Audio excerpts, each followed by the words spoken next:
Hi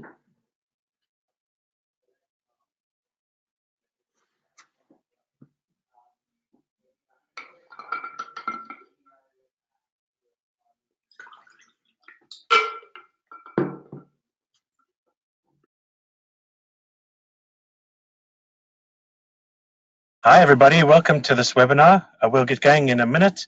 We'd love to hear where you're from, so in your chat pod, if you don't mind typing in your name and perhaps your country or your company, where you're from, we'd love to see who's here. 41 and counting attendees, that's great turnout.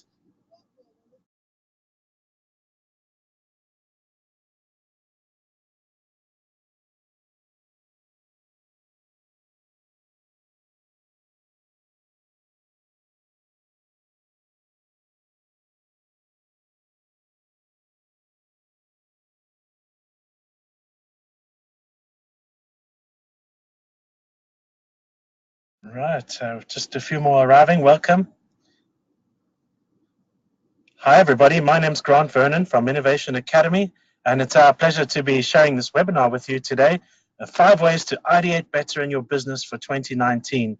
We're delighted to have Ideas UK with us today, and we're really excited to share with you some best practice on ideation and hopefully lots of practical tips that you can take and use with your business. So welcome everybody.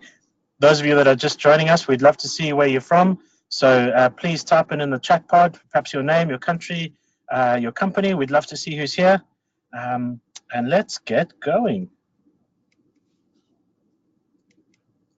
A little bit about Innovation Academy. Innovation Academy is part of Informa, the world's biggest B2B networking, training, and conferences business. We do all sorts of solutions, including face-to-face training, corporate solutions like train the trainers, innovation ambassadors, and bespoke consulting projects. So we're really excited to have some really experienced panelists with us today to share some useful and practical tools with you. I'd like to invite Zena from Ideas UK just to tell you a little bit about Ideas UK.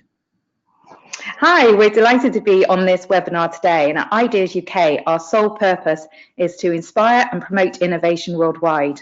We do this by supporting organisations to harness the power of ideas for beneficial impact, creating value through employee and customer engagement. We're a not-for-profit organisation with a diverse membership, passionate about sharing our knowledge and experience across different industries, sectors and countries. So if you're keen to share your experiences and learn from others to help you achieve your innovation goals, Ideas UK is definitely the organisation for you.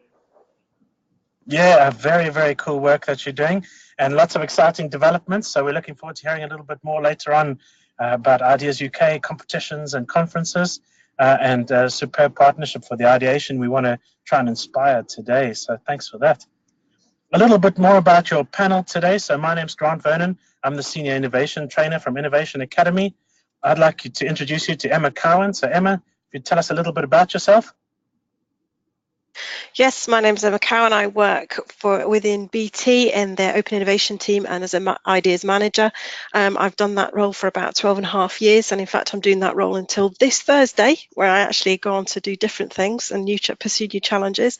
But I've worked in that area for 12.5 years, looking at new ways to get people to come up with better ideas and extend their understanding of innovation and how innovation works. Amazing. Thanks so much for joining us. And Jamie? Hey everybody, my name is Jamie. I'm the founder and managing partner for Studio Zao, together with Davide. My background is in innovation strategy and innovation program design and management. So I was previously the managing director for Startup Bootcamp's FinTech Accelerator, recently launched in Dubai. And I've been the founder and director of EY, Ernst & Young's Startup Accelerator previously before that, as well as being an entrepreneur myself in education technology before then. And now I'm working on Studio Zao with Davide. Hello everyone, I'm Davide. So yes, I'm also a founding partner of Studio Zao. So my job is to help entrepreneurs from an initial idea to having a product validated on the market and be ready to raise funds, either from executives or from investors. So last year I've been working with more than 300 entrepreneurs and intrapreneurs, and I helped them raise millions in seed funds. And I'm Lean Startup Ambassador for London. I have been an entrepreneur myself a couple of times, managed to do one exit. And also I have 15 years of experience in corporate innovation. So I combine the startup point of view with a corporate one. I don't think we could wish for a better team for Ideation. Thanks so much for joining us, everybody. You're So welcome. let's talk about ideation. So have you got some thoughts on what blocks corporate ideation? So everybody wants to be more innovative. They're always looking for ways to get their teams to ideate better. What do you think are some of the challenges people face when they try to ideate in their companies?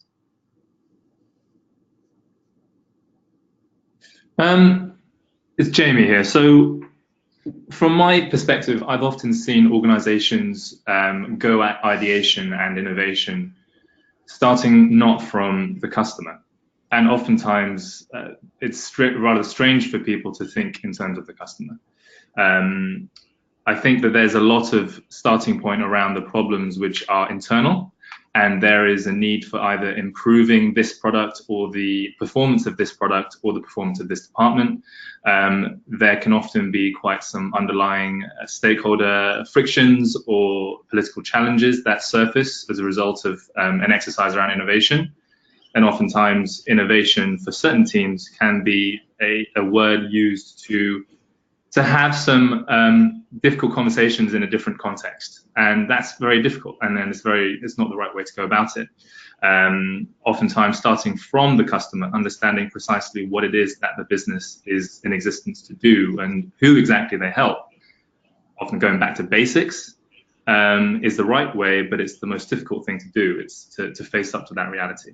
So based on our experience working with our clients at Studio Zao, we can see that so there are three main challenges. So the first one is about culture. So as Jamie mentioned, starting from customers and their problem is something that has to be ingrained within the culture of a company. So you see currently the highest valued company in the world, Amazon, they really have a customer first policy. And the second one is about processes and incentives. And so it's about like creating the right tools for employees to be able to innovate. And the third one is about stakeholder management. So anyone needs to be able to innovate internally, needs to be able to manage stakeholders correctly, understand what they need, and use them as allies, instead of fighting against each other. I think all of those challenges sound familiar to those of us, whether you're in corporate or in a startup. Emma, you had some thoughts on this. Yeah, I think from my own experiences, when you ask for ideas, it can be quite kind of chaotic sometimes because people often have lots of ideas about lots of topics and it all comes in as a big bow wave. And I think from an organizational perspective, considering those challenges that have just been raised, it can be difficult to then start to manage them through because you're not sure of what themes people are going to own, etc., and how you manage them down to the vital few you want to do and not try and sort of deal with them all at the same time. And I think from my experience, it's been really, really good to have a really good, clear strategy and really communicate that strategy of your own business to those people so they understand it. And then really pick out or start by picking out certain topics where you know there are pinch points or difficulties in the business. So, for example, you have an issue with a certain maybe product or service that just isn't selling as well as you expected it to. And therefore, I think it's asking a question in a certain area can really help start. And you've already got maybe your evaluators, your experts ready for those ideas. They're primed, waiting for them, and you've got the right skills in there. And I think that's a really good way to start before you broaden it out and start to get ideas about everything. I think it's a great thing to start with what is a recognized pinch point or difficulty and then get the ideas based on those. And I think that's a really good start in terms of having a less maybe chaotic approach and overwhelming those experts who are all across the company. Yeah, amazing. And all of those comments really link into the 5 tips we've got for you today. So let's dive in. So tip 1, we say, is to have a really clear problem statement, and that speaks to what you've just said, Emma, which is many people start out in ideation as something really broad, but no clear agenda or clear focus, no idea of the stakeholders. And I think the trick is to prepare a really good question before you start to ideate, and that everyone in the team has bought into. You got some thoughts on that? For me, Zena, this is absolutely critical. I think really understanding and keeping it in simple language so everyone else understands, avoiding jargon, actually getting to the root of the problem as well. So making sure you're really solving for the right thing can really help to get ideas that are really going to benefit the organization in the future. Also thinking about people's different styles. You've got some people who are more emotionally driven, some people who are more intellectually driven. And again, creating that problem statement so it really ticks different people's boxes to want to draw them in to kind of deliver their ideas, I think can really benefit. Yeah, so spending much more time on preparation. Davide, you had some thoughts on this? Yeah, so this is a crucial point for us. And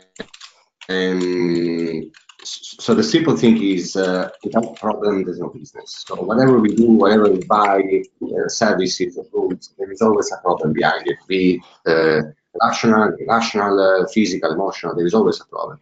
So having a solution which is not solving the problem is a path for failure. And so what we do is we take a step back. Whatever idea you have is in fact a starting point for understanding which problems you want to solve and who are the customers that are currently struggling about these problems, and taking from there.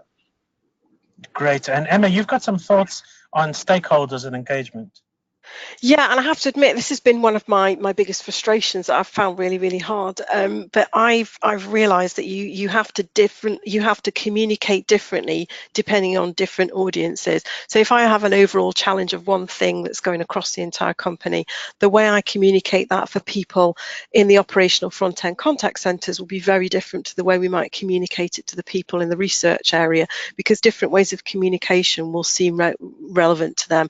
I fully agree with Zena in keeping the information very, very clear and simple. However, that might be slightly different with the research guys, because certain words or phrases or strategic goals might kind of tick their boxes and get them interested. So it's also, you might have one campaign out there, but you actually might need to slightly tweak your communications to really go out to your different audiences. Yeah, that's absolutely true. And I love this quote from Albert Einstein. If I had only 1 hour to save the world, I'd spend 55 minutes defining the problem and 5 minutes finding the solution. And I think you summed that up exactly, as getting real clarity and a lot of preparation before you even start the ideation process. The second tip we had is to ideate in small teams. So in a perfect world, you don't want more than 3 to 5 people working on an ideation process, so that one person doesn't necessarily dominate it, or someone that's quieter might get lost in a larger group or crowd. But how does this work when you're working to ideate with a larger team or perhaps a whole business? Had any experience on that? Yeah. So it's true. Smaller teams are faster and more productive. But in my experience, it's also true that you can probably scale up the number of people involved if you put in place the right process. So, I mean, if you are able to guide people through a path instead of just getting people in a room and waste some time together. So this is important because sometimes ideations from small teams may be perceived by other stakeholders as something coming from the top, of which they are not being involved, and there is a natural resistance against those things. While whatever we want to launch or innovate, we want to make sure there is a buy-in across the different stakeholders. So small teams are fine and definitely preferred, but if the number of stakeholders is large, conducting workshops and facilitating them with a clear process can be also help to have a productive result. Excellent. And Jamie, you had some thoughts on this. I have some thoughts around the previous one around ideation, linking into the teams one. So when you want to ideate, people underestimate the value of open innovation and looking across the entire value chain. So in the accelerator programs that we've run before, that we've looked at, they've all been challenge-led. They've all been problem-led. There's always been a topic at the beginning which is set, from which we devise precisely what the problem statements are to be solved in order to understand what is required and who to go out there to find to try and help us solve it. Therefore, the ideation is one that requires opening the doors and working with outside actors, people that organizations may often, feel they're not used to working with. It could be academia, it could be adjacent sector entrepreneurs, or foreign entrepreneurs. And that also links into the teams element. So, and when you're actually running innovation sprints or design sprints, it's important to have within the team as much of a representation from different disciplines as you can. So in hacks that we've done in the past, yes, you want to have a strategist. Yes, you want to have a domain expert. But you also, why not throw in there an industrial engineer? Why not throw in there someone who studied chemistry as a background, but now works in some unrelated field? Oftentimes, those types of backgrounds that are pulled together in different combination bring together the kind of innovation and new ideas that you're not used to. And often that I've seen, organizations that I've worked with and worked for find it difficult to face that reality, because it could be an idea that's too new and they're not sure what to do with. I mean, obviously, you need to have a process of how you run those activities, how you run the program and the sprints to kind of facilitate those ideas. But having representation from that diverse background is very, very important. That's really, really valuable. And Emma, you've been experts in open innovation. Have you got some thoughts on that? Yeah, I think I definitely understand what David's saying, the clear skills and getting those clear skills involved. And it's something that we do when we look at ideas and turning them into more of a teamwork project, is making sure that each of this person can bring something to the table that is uniquely skilled. But I think the other issue is often small numbers can help with decision making. And this is another massive bugbear, and I know it is in many big companies, is we all have lots of ideas. We all want to deliver some fantastic stuff, but delivering it can be difficult when people are a little bit decision averse. And sometimes having the smaller teams, early on making the decisions can be really valuable. Let's make the decision. Are we going to do this or not? What do we need? Otherwise, you can kind of fall into the overthinking it and the overthinking the risks, and it can start to slow the delivery based on, getting too hung up on the detail too early. So when it's the ideation time, it's a case of, is this a good idea? Is it possible? Or could we make it possible? Yes, move to the next point. Because later on down the line through your normal business work stack, you're going to start looking at the risks, and those risks are going to be looked at by risk assessors. You're going to be looking at the technology by the technology experts. You're going to be looking at the legal side by the legal experts. And I think that is the healthier way. If you kind of try and get invested in all of that earlier on, you'll end up with a load of ideas that you can't then push through the pipeline because they're all getting hung up on the detail too quickly. That's really, really useful. So as you're thinking about building this ideation process, keeping in mind how you transition from ideation to actual implementation and access. Davide, got some comments on that? Sorry, it's Jamie here. So I kind of want to build on that point that Emma just made. So it's important to operate often in stealth when you're doing something really early on. So if it's, for example, a small team working on an innovation project internally that's about improving existing products or working on something around taking that product to a new market or new features for it, that might not be as relevant. But if you're an internal team that's been tasked with creating a whole new venture or product and charting uncharted territories, then being able to operate in stealth and have the, I guess, sort of deniability of doing that is important. It's also very key for the actual entrepreneurial process, because you want to be doing something small early on to validate and improve the riskiest assumptions you have around the idea before you ask for more money, more resource, more time, etc. So having small teams in the early stages operating in stealth mode is quite important for especially doing something within a larger organization. where oftentimes the motivation behind people getting together and doing it isn't necessarily because they have equity ownership of a business like an entrepreneur would in their startup, or a direct line to some sort of profit in return. It's more around what impact they can make, what they can achieve, and therefore how they can tell that story to others and how they can look and be perceived. So being able to operate in stealth is very important. Thanks, Jamie. That's really useful for those participants that joined us today that are working with smaller, perhaps more entrepreneurial type teams. And Emma, that's great tips if you're building an ideation process for an overall business. So thanks, guys. That's excellent. Let's take a look at our next point. And tip number 3 is getting really clear about building your ideation process. So we find that people tend to do, in terms of ideation, divergent thinking, where you think broadly, opening up to all kinds of possibilities, and convergent thinking, where you zoom in and perhaps judge ideas or be more critical at the same time. And that can be a real barrier to ideation. So we often say, make sure everybody understands the process, get really clear on what your ideation process is going to be, and think about doing, firstly, divergent thinking, where it's about the quantity of ideas. There's no sort of filtration at all. And then later, convergent thinking, where you start to zoom in, group, and perhaps then rate your types of ideas. And be really clear that everybody on the team understands this process. Panel, have you got some thoughts or experiences on that?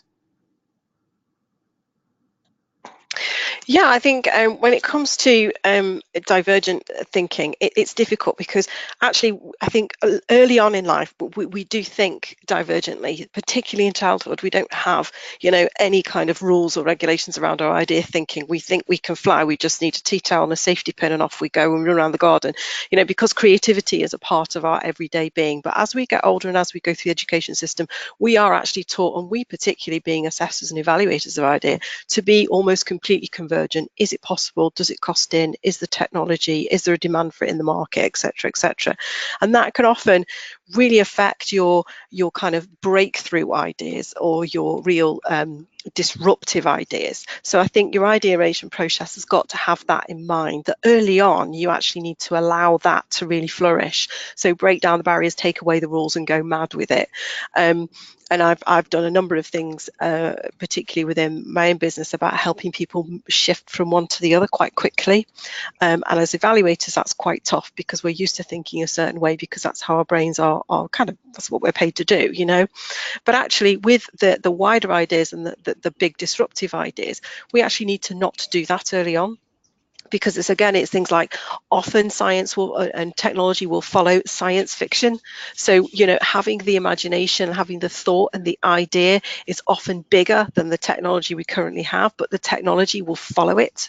So I think, when you're looking at the kinds of ideas you want, you will have a very convergent approach to say, right, this is the problem we've got with this product, we need to fix it. Of course you are. But when you're looking for the big hitters, the big divergent stuff, you're probably going to need a different starting process for that, because what you don't want to do is smother any big idea just because right now the technology isn't quite there. And I think with 5G coming at the end of this year, we've really got to get into that space and get excited about the big ideas.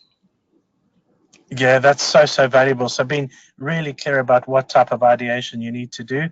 And you're right, the world's your oyster. So pick a sort of ideation horses for courses, the right process for the type of innovation that you're trying to do. Davide, you had some thoughts on this. Yeah, so totally agree with him. While ideating, technology shouldn't be a barrier. Technology is an enabler, not a barrier. So I totally agree with this. I just wanted to add, so on the 3 clear steps, yes, so based on our experience of Studio Zao, so what we can see, it's important first that everyone is aligned about what the problem is that we are trying to solve. B, that everyone feel safe to say whatever they have in mind in terms of ideas, right? There's no right or wrong. But third, I think we can see that it's super important that everyone has a clear understanding about what the process of prioritization of ideas will be, and that process works in a way that is accepted by everyone.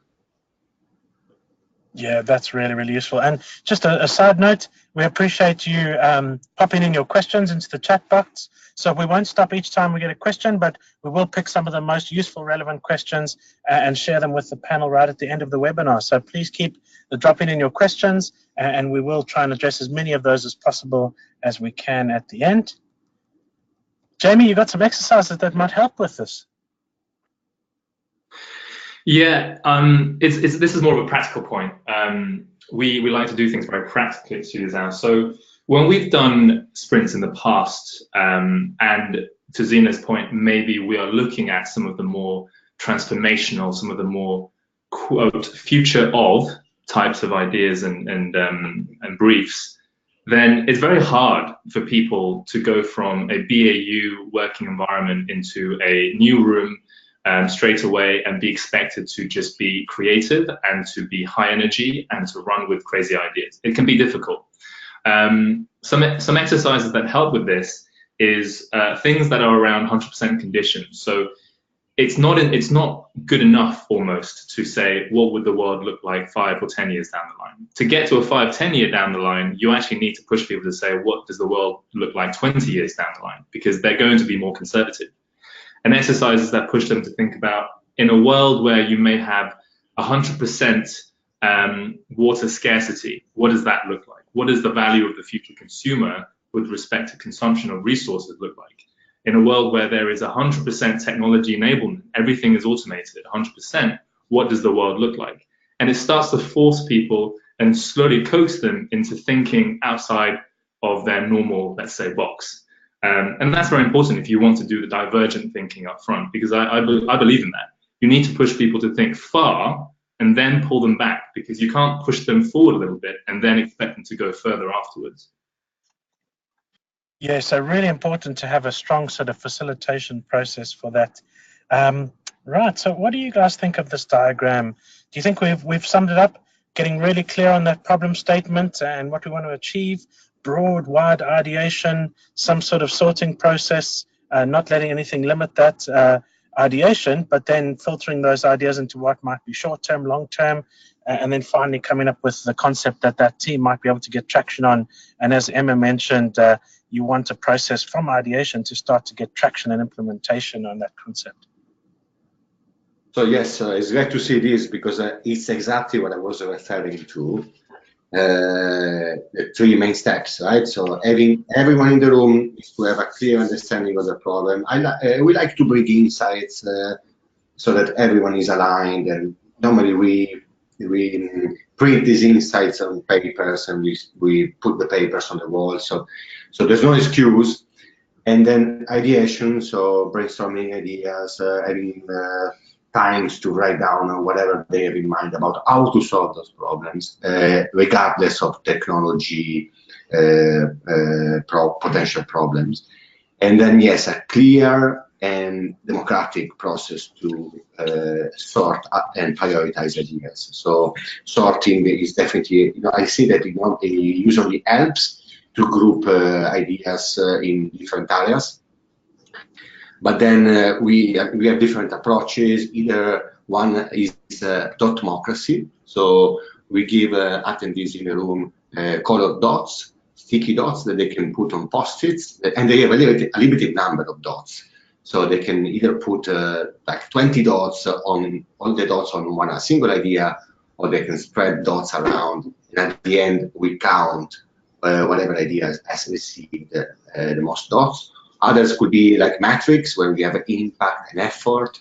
So it's important that the participant perceive that their ideas have been taken into account, and also that whatever prioritization and sorting has been made in a clear and democratic process. You don't want to invite people to a brainstorming and then don't take into account whatever they say.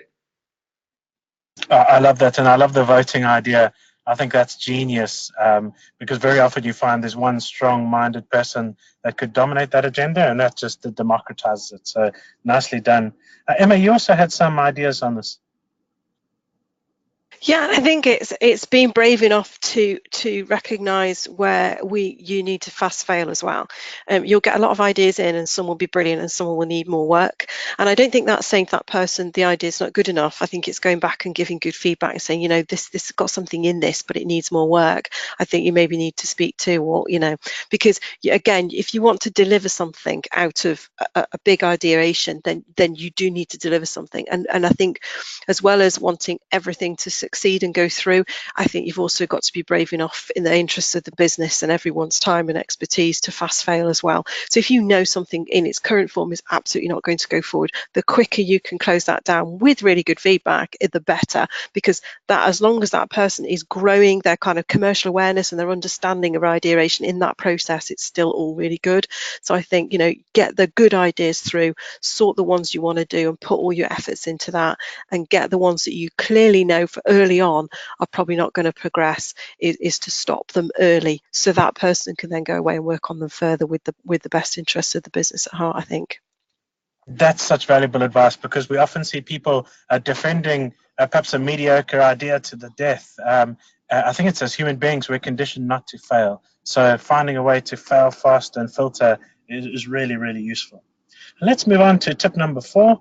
And tip number 4 is warming up your creativity and ideation muscles. And Emma, you mentioned earlier on in the webinar that we are most creative when we're young.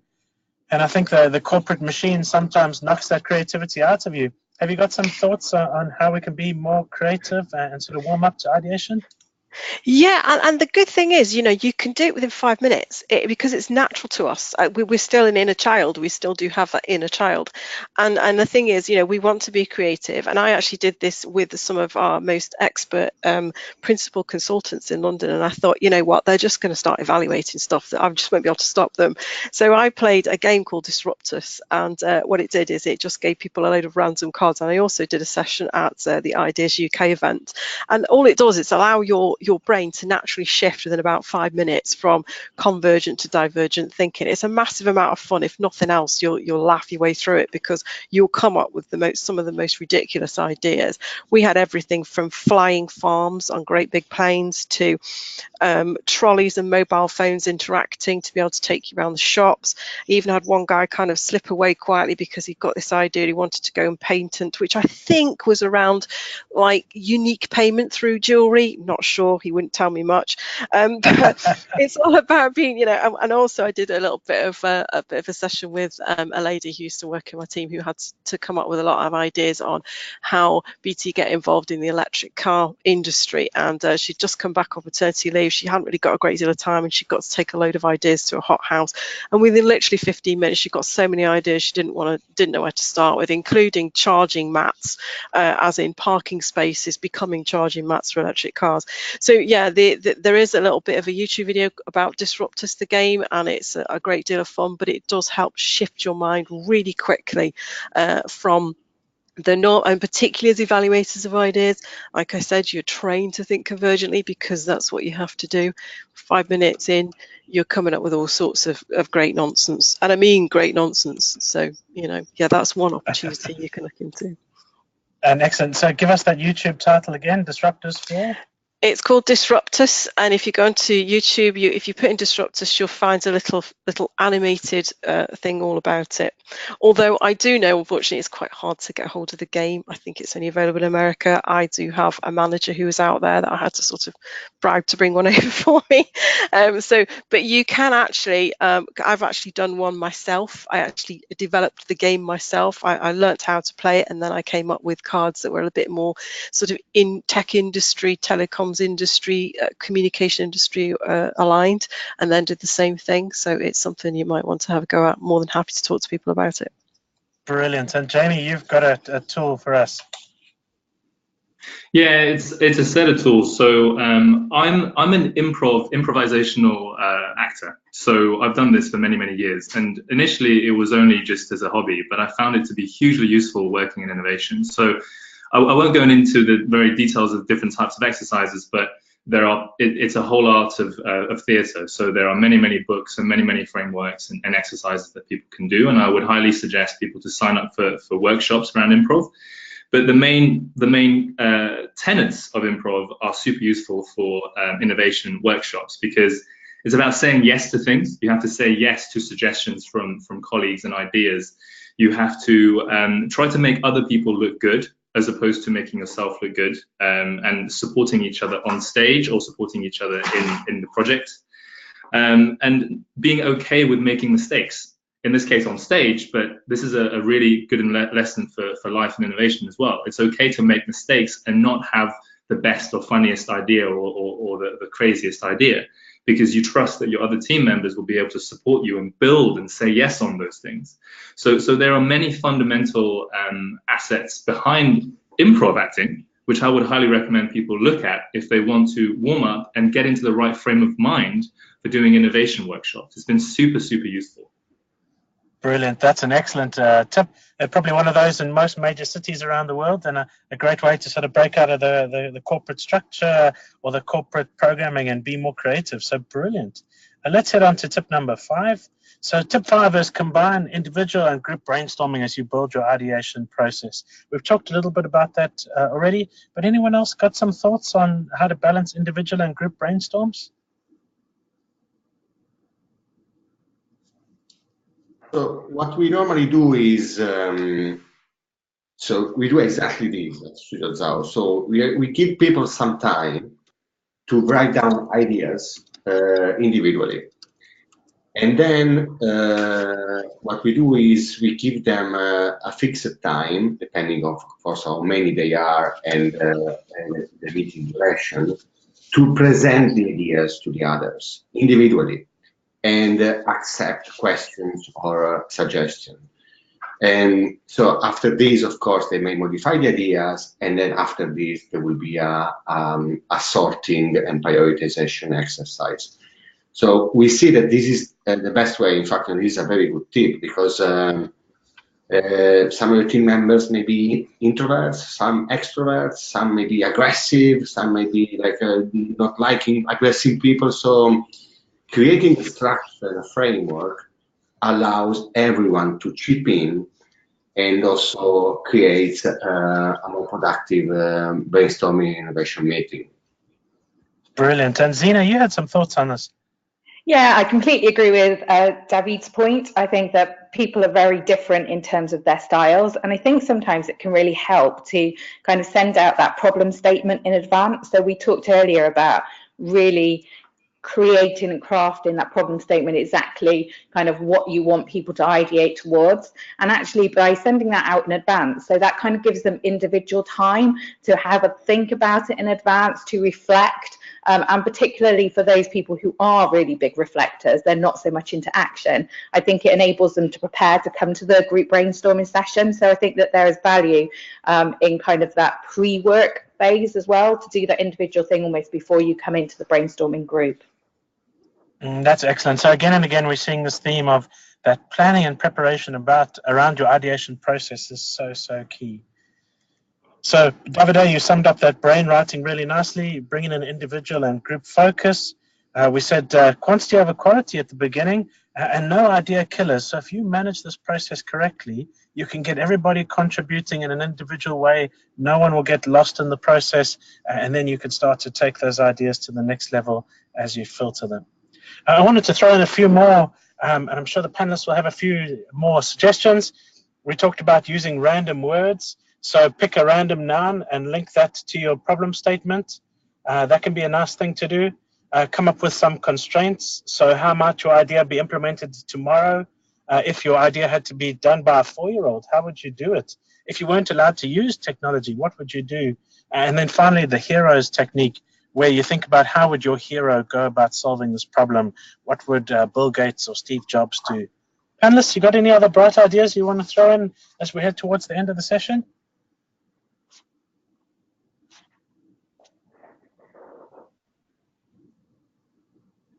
I think we've got it, actually.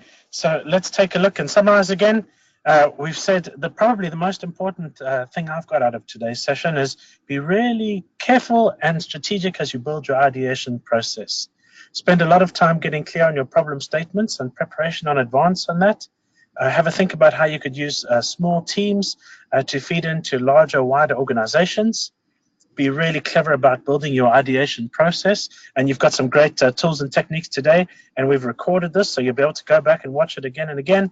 And finally, have a think about in your ideation process, how will you warm up, how will you build those creativity muscles, and then combine individual and group brainstorming. So I wanted to ask Zena just to tell us a little bit about the idea of the year competition running by Ideas UK. Zena?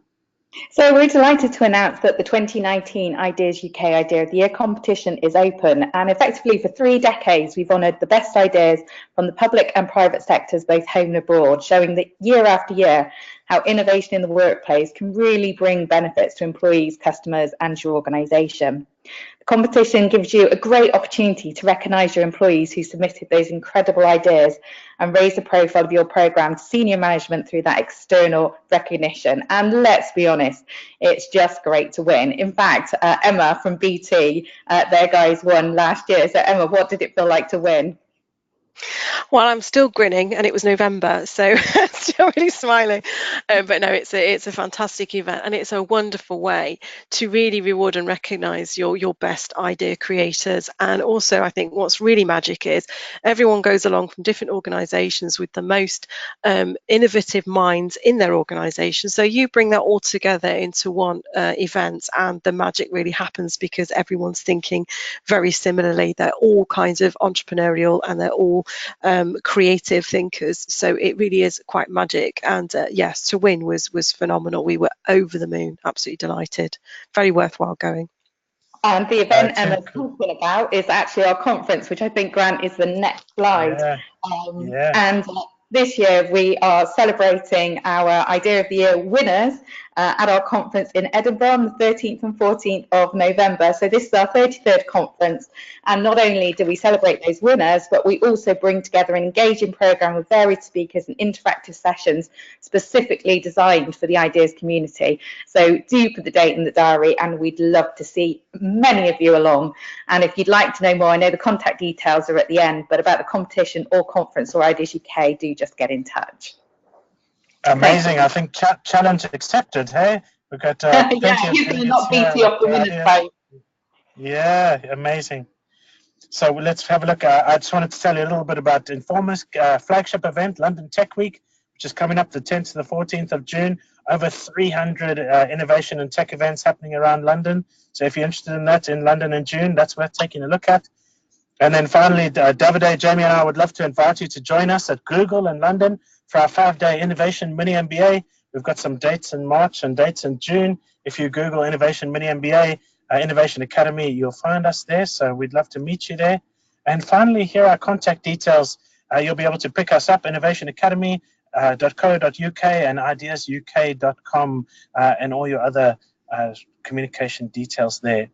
We've run short of time, so what I'm going to suggest is we're going to pick the best questions from the attendee questions today, and we're going to post them on Twitter and get our panelists to post some Twitter answers. So how's that for innovation on the fly? We're going to take some of the best questions from the webinar today, post them on Twitter and get some conversation going there. So if you haven't already, please follow us on Twitter. I know Jamie and Davide, perhaps you could post on the Innovation Academy your Twitter handles. Emma, are you up for some Twitter questioning later? We can do that, yes. Yeah, sounds good. Excellent. And then, yeah, thanks so much for your time today, panelists. We really appreciate your time. We hope this session has been useful to you, and we look forward to seeing you on the next webinar sometime soon. Thanks again. Thank you. Thank you. Thanks so much, guys.